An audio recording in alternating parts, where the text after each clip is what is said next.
Welcome back, ladies and gentlemen. It is another Max Reacts. This time we're checking out Marvel Crisis Protocol. I know this is crazy, but it is my favorite game in the world right now. So we're checking out two brand new releases just been announced.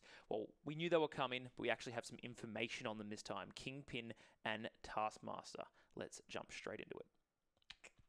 So first up, we're checking out Kingpin. He is the criminal Underhive lord of kind of one of the Spidey verses here.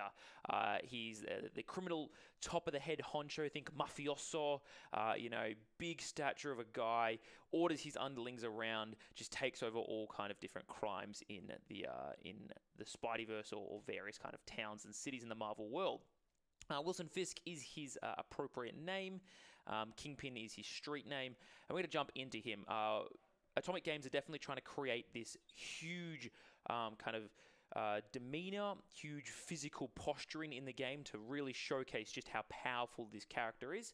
And I think they've definitely pulled it off pretty well with the miniature. Look at him, just gorgeous in stature, class and finesse as he kind of tucks into his tie. Really, really cool. He's bringing in a new affiliation. I believe he's also part of the Spidey Foes affiliation with Green Goblin, but he's also bringing his own affiliation. Mostly he deals with kind of Daredevil and things like that, so I'm expecting to see maybe some really cool interactions between, I think Daredevil's on the Defenders, so there'll be some really cool interactions with Daredevil coming out with this type of stuff soon as well. But you can see here, his heavy stature makes him stand out on the tabletop. He's on a huge base already. He has a small advance, which is what they've spoiled, so you're going to have to be careful with the way that you do move him around because he is on that kind of, small base, on the larger base, but small movement. It means when things like Shuri come around and push you small back or Venom throws you medium, you really do lose a lot of ground. So you have to be careful when talking about small movements on these characters. Even though big base plus small movement is huge, and I know people aren't realizing just how big that movement is, but it also means the same as when you're getting thrown or pushed around, your entire movement's negated by simply one movement. So that's unfortunately pretty rubbish. But we're going to jump straight into his attacks. I think he's kind of cantrip attack, so his power generation is going to be this Cane Laser. Yeah, Cane Laser, that's the words we're using here, which is a range of beam 3. I think that's already going to fit well into Cabal. Anything with beam on a relatively low power or kind of as a cantrip ability, I think already works really well in Cabal. So excited to see him straight away. Probably going to be an energy attack as well. Maybe, I don't think they say exactly how much dice, but probably 4 dice or so. Again, if he's a threat, 4 or 5 is going to be dependent on kind of what attack level that is. He's also got a headbutt attack when he's in close range, which again is probably going to be like maybe another cantrip style attack. Maybe 4 or 5 dice, whereas the beam's going to be 4. It's going to be range 2 or even range 1, and physical probably gives maybe a stun or something along those lines, or maybe even pushes them back, which is pretty cool. He's then got the Hail to the King. This, I imagine, is going to be his big kind of, 3 or 4 power attack. It's strength 7, so 7 dice on the physical attack. Absolutely huge. It lets him toss the target short range before dealing damage. That's like a throw. Also inflicts the stagger special condition, which is huge. Stagger means that I think you have to spend your next action kind of shaking it off and standing yourself back up again. So really, really cool with the stagger ability in that one. I think that's very, very powerful, just taking an ability or turn away from your opponent, which is absolutely massive. So rounding out Kingpin's rules are his powers. The criminal network leadership ability, I think this is incredibly powerful. I went over this in my Ant-Man and Wasp video, where I was talking about really having the ability to drop objectives as you so please for your allies to pick them up. I know Miles Morales does that really well right now, and that's definitely one of his huge powers, taking objectives from people.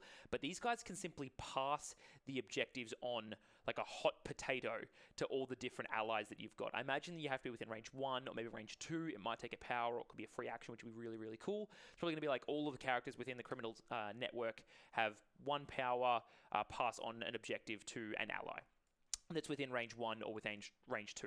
That's still really huge, sending your fast guys to run out, grab the objective, and then sprint back. I feel like that's very criminal networky. It's very, very thieving. It's very like Kingpin just sending out his minions to do what he needs to hit that really successfully. So huge, huge fan of that. I think it's a really, really cool, flavorful ability.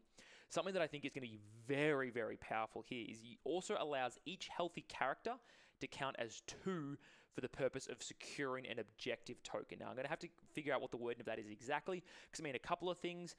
It can mean when you have to control an objective based upon your opponent's healthy characters, and you have to roll higher than the amount of those. Being 2 in that scenario is going to be huge, as well as obviously serum canisters and things like that. Just holding yourself as 2 characters is massive in itself, but I wonder if you can sit a character on an objective and your opponent now has to roll 3 successes per individual character, that's going to be massive, and I think that's a really, really interesting ability. I think it's going to be, again, very, very powerful ability.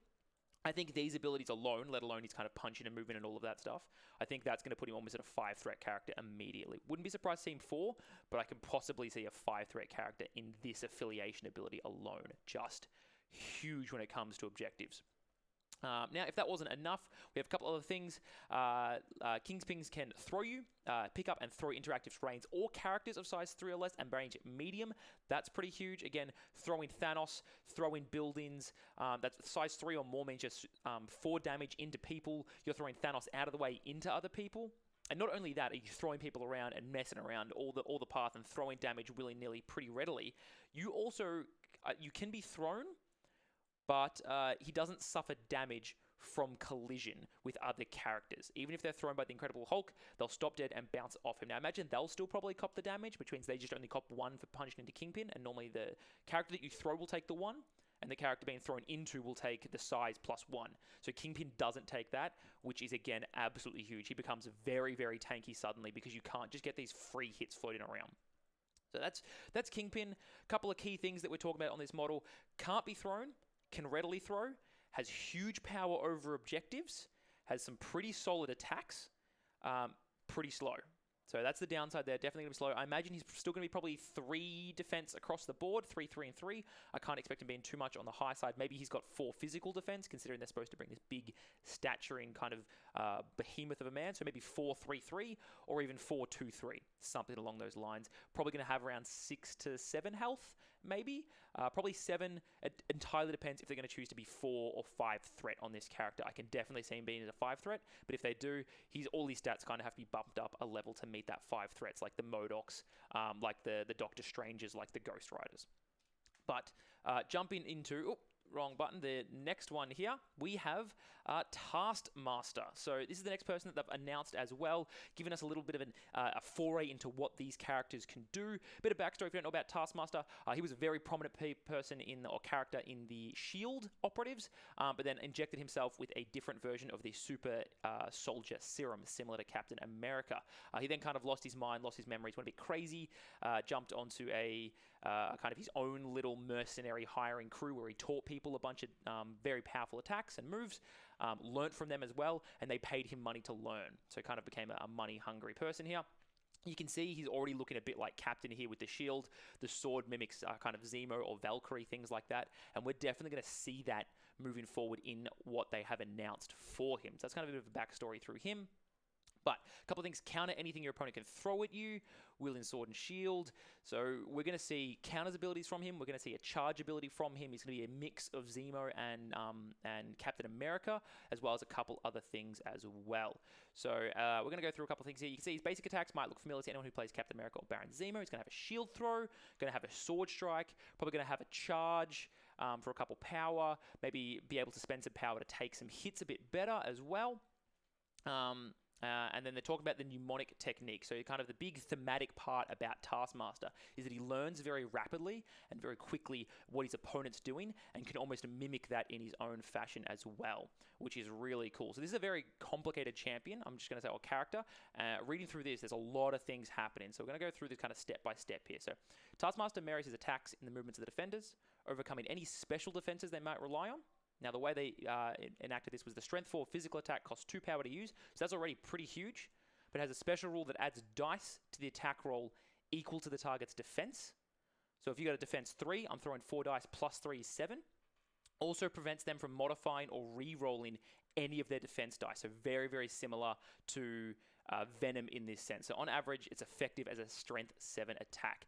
That's really, really huge. I love the fact that, not being able to modify your defense dice, really, really strong against spider foes and things like that, and other kind of modifying style characters. So I think this guy's a big, big hitter. I'm expecting a big threat on him already, possibly threat 4 on this guy, because some of the abilities they're giving him are very, very strong. So he's not just good at attack, he's very good at defense as well. Photographic reflexes means that when you attack him, he can echo an attack back at the moment it lands. So that's similar to, again, Baron Zemo with his Counter-Strike and other things like that. If they're within range 3, you roll 4 dice, deal 1 for each crit and wild. It's an ability we've seen a couple times before, but it always just increases that risk of attacking against Taskmaster, especially when he's maybe already attacked you once and done a huge chunk of damage. You're very, very low on health. You don't really want to fight into him. It also gets a lot more wild moving forward because it says if they've attacked him already, he gets 6 dice instead of 4. So attacking Taskmaster, especially in that kind of a one-on-one fight, this is a very, very risky thing. You are not coming out of this on top a lot of the time. Now, this theme of rapidly learning is constantly, they've tried to enhance it and push it constantly again and again. So every time you attack Taskmaster for the first time in a turn, he rolls 2 additional bonus defense dice. That's already crazy. He's got 3, by this logic here, these bonus dice make his defense 5, means he's probably got 3, 3, and 3 across the board in his defense, 3 physical, 3 energy, and 3 mystic. So having 5 defense, absolutely massive. You put him in a team with someone like Doctor Strange, who can give 2 defense dice as he goes. This character is never dying. Absolutely not. Depending on what his health is, if he's got a 6 or 7 health character, again, probably threat 4, I'd say. You'd expect him to have at least 6, possibly 7 health on here. Absolutely massive. Such a huge tank that can outburst a lot of damage already. So really, really cool. You own innate pattern recognition might let you realize this is the end of our transmission, unfortunately. So these are the 2 characters that we have got a little bit more detail in. Really, really excited. Interesting to see Taskmaster's affiliation. I think there's a bit of a spoil in that he might be unaffiliated, similar to Winter Soldier. So you can actually fill him in whatever you want. I'd be surprised to see him at 3 threat. I think he'd most likely be 4 threat. Just because that affiliation is pretty strong, being able to be put into anything. Very, very tanky, possibly very offensive.